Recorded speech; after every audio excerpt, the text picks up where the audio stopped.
الجمعة أهم من العيد. فإذا كانت الجمعة أهم من العيد فالعيد لا يسقط الجمعة.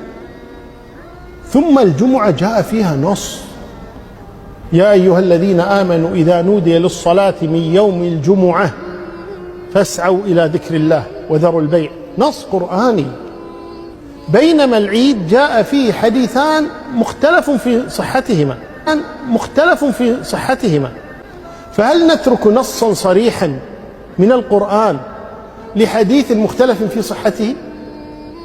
لا يصلح، خاصة أن أكثر أهل العلم على أن الجمعة لا تسقط بالعيد. يعني قول الجمهور أن الجمعة لا تسقط بالعيد، أن الجمعة لا تسقط بالعيد، أن الجمعة لا تسقط بالعيد.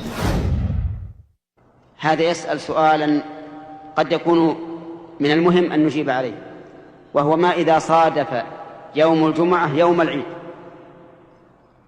فإذا صادف يوم الجمعة يوم العيد فقد اجتمع للمسلمين في هذا اليوم عيدان: العيد الأول عيد الفطر، والثاني عيد الأسبوع. ومن حضر صلاة الجمعة ومن حضر صلاة العيد مع الإمام فإنه يرخص له أن لا يحضر صلاة الجمعة، ولكن يجب أن يصلي ظهرا، لأنه إذا سقطت الجمعة عنه فإن هذا الوقت وقت للظهر، يجب أن يصليه. كما نقول إن المريض إذا سقط عنه حضور الجمعة وجب عليه أن يصلي ظهرا. إذن نقول: من حضر صلاة العيد مع الإمام فإنه لا يلزمه حضور الجمعة معه، ولكن إن حضر فهو